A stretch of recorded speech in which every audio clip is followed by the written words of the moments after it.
Hello everyone, so I want to start including miniatures in my work. I want to bring more life, more story to the pieces, and I thought I'd start with this US Airborne figure from World War II.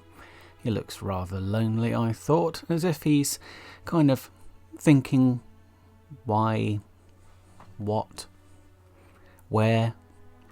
What's his story, do you think? Let me know in the comments. Anyway, I hope you enjoyed this video. I'm not going to do much talking because it rather speaks for itself actually.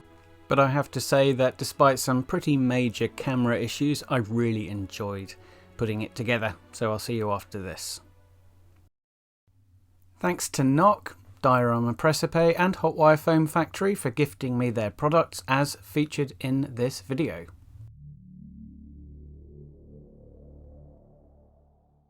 So I started off by painting the figure. I'm not going to show you how I did this in too much detail because there are people on YouTube who do a much better job of that than I can. But I used Vallejo paints in the main and a few Citadel paints.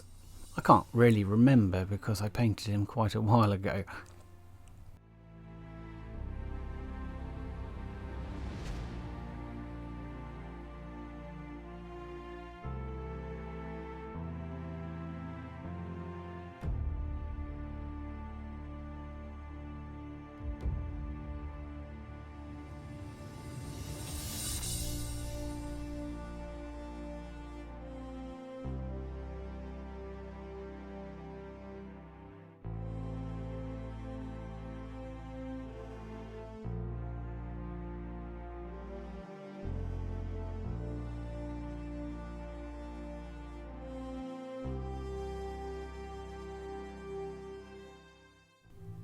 Right, so here is where I started having the camera issues, so apologies if the quality isn't quite as good as it usually is.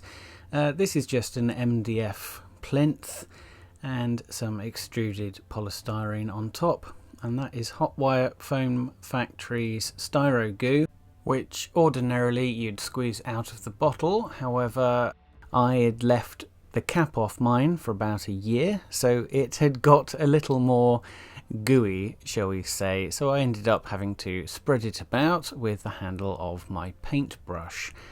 Anyway, I carried on building up the foam for a bit until I was generally happy with the landscape shape. Not that this landscape would be square, of course, so I used the Hot Wire Foam Factory's hand routing tool to carve it into shape.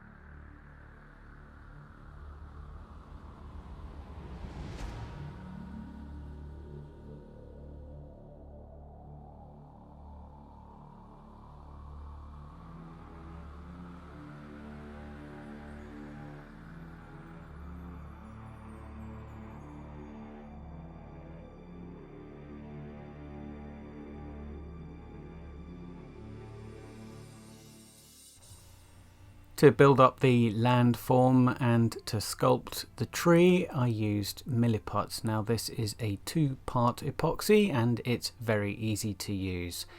A trick is to wet your fingers even if you're wearing gloves like I am, or you can even use some hand cream, though I chose not to on the sculpting tool here because I wanted a fairly rough finish for the bark of the tree, even though I would be going over it with texture paint later on.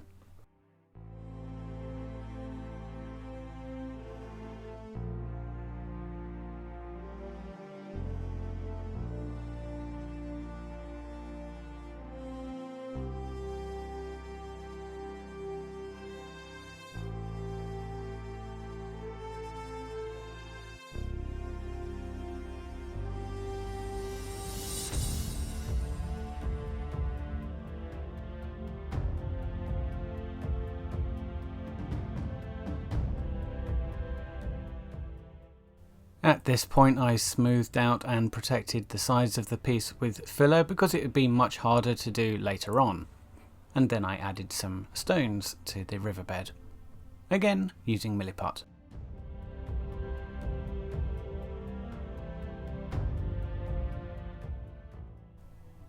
I used Vallejo Russian thick mud and dark earth texture paints, or pastes if you prefer, to create the basic ground texture.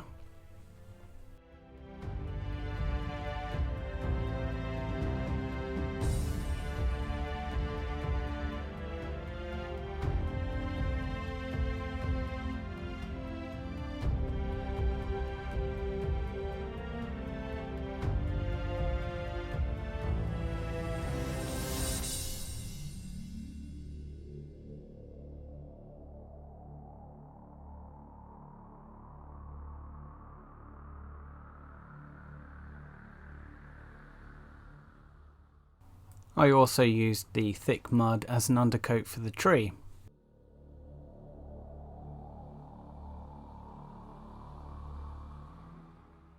And because it would be too fiddly to do it later, I chose this time to paint the sides of the diorama using black gesso, before moving on to creating the bark texture using Agrellan Earth from Citadel. I think I'm pronouncing that right, I may not be. But this is basically a brown crackle paint, and it goes on fairly thickly before I drag lines in it using a blade to simulate the cracks in the bark. And what you'll see is that the paint cracks on the ridges between these lines, giving you a really nice bark texture. Very realistic. If you're interested in a really in-depth written tutorial with loads of photos on how to make a tree like this, then there is a tutorial available on my Patreon page, so please do check that out if you want. Anyway, I mixed up a kind of greenish grey using Vallejo paints and applied this all over the tree in a fairly thin layer to preserve the texture. And then I went over the stones with a bit of light grey before moving on to more texture, this time European thick mud from Vallejo. And I applied this first in a thin layer to just get coverage before going on with it more thickly. And then I stamped boot patterns into it using two legs, a right and a left, from a 135 military kit I had.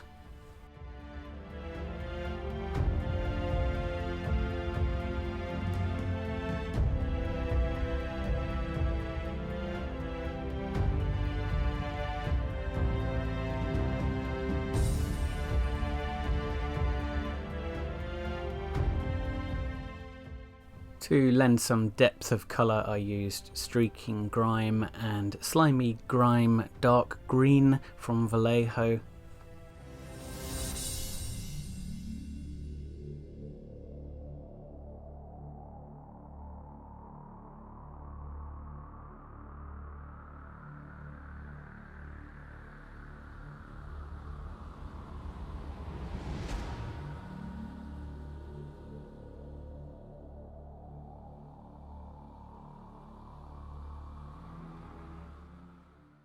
Then I went over the tree with Athonian Camo Shade from Citadel. Again, I'm not sure I'm pronouncing that correctly, but this just helps to accentuate the bark pattern without going too dark, which something like Agrax Earthshade may do. And I also filled in the footmarks in the mud.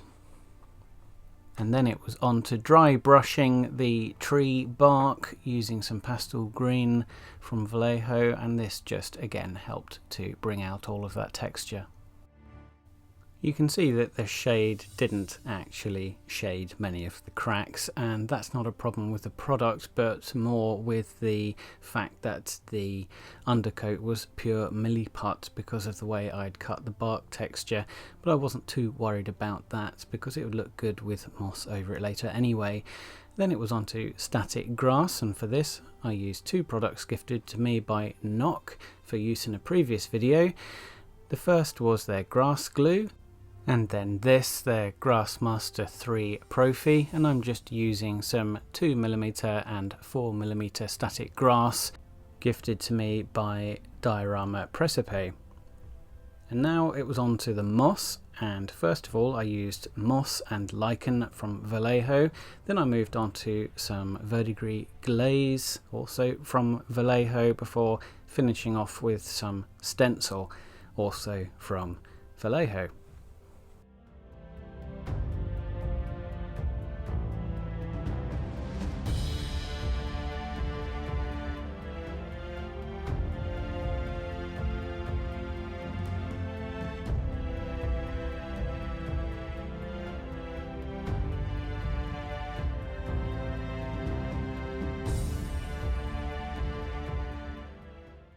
And just to blend everything in and give it a slightly softer tone, I used some soft tone from the Army Painter. And now on to some fluffy moss, as I like to call it. Do I like to call it? I don't know. Anyway, it's fine turf burnt grass from Woodland Scenics, and first I just put down some scenic glue,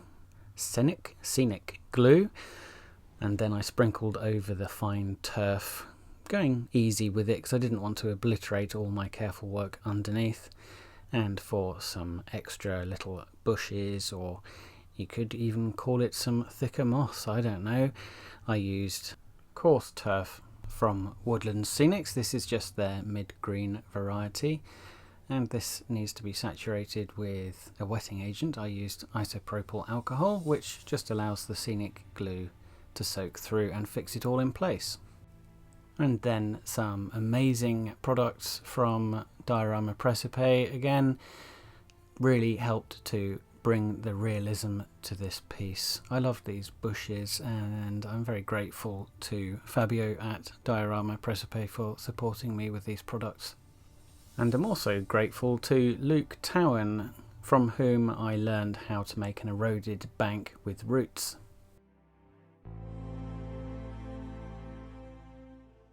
Right, so for the river I used a 2-part crystal clear epoxy resin tinted with tiny amounts of green and brown glass paint and stirred thoroughly together, not worrying too much about the bubbles because these would be popped later using a soldering torch. You can see first I'd made a little dam using Perspex sheet there. That keeps a nice glossy edge, and I poured the resin right up to the lip of the dam, so I didn't need to cut away the little lip where the resin rises up as it cures. And then for the ripples I used my usual Mod Podge in a fairly thick layer, and then blew this around into ripple shapes using a straw.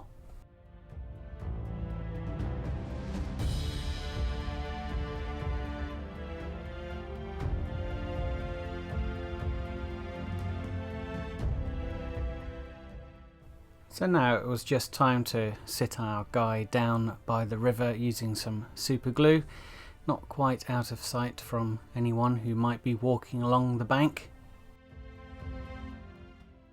Thank you so much for watching me bring this diorama to life. I hope you enjoyed watching it as much as I enjoyed making it, and I really did enjoy making it.